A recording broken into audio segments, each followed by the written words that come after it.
Good morning, America. We have with us this morning Representative Paul Ryan and Senator Mitch McConnell, and to my right, Major and Specialist First Class Mrs. Deborah Johnson of the U.S. Armed Forces.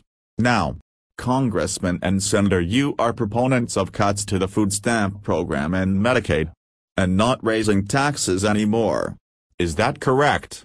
Yes, we must cut the cost of these entitlement programs. I firmly believe that these programs will eventually bankrupt the United States. Okay, let's talk about food stamps.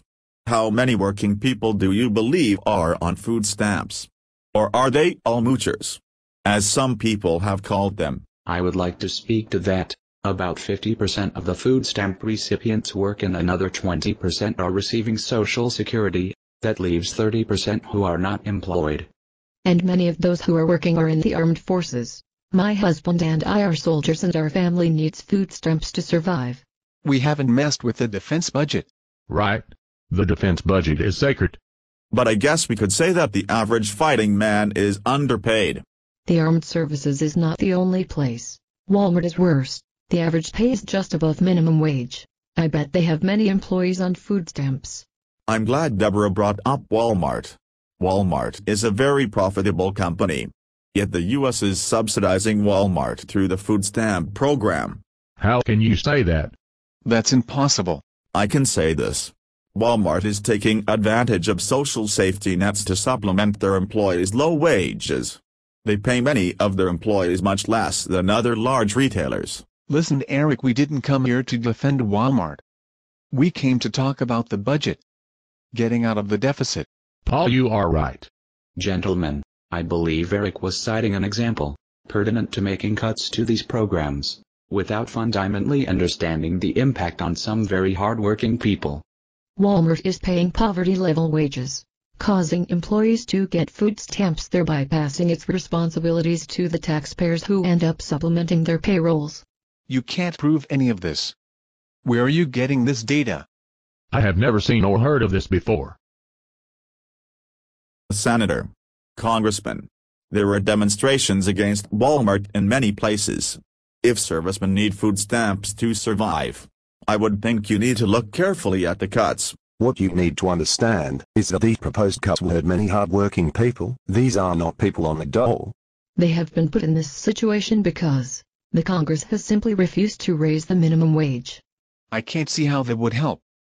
Beyond making Walmart less profitable. That wouldn't be good. Party contributions would fall off. But if you think about it this way, a higher wage would remove many people from the food stamp program, therefore saving money by reducing the recipient base. And you have an added benefit of increased tax revenue, and more spending power for these employees. Raising the minimum wage will force many small businesses to close. That will increase the unemployment rolls and the number of recipients in the food stamp program. So I hope you can see the dilemma we are facing. We need to have the spending cuts. It's obvious to me what you need. This is a war. You need a battle plan.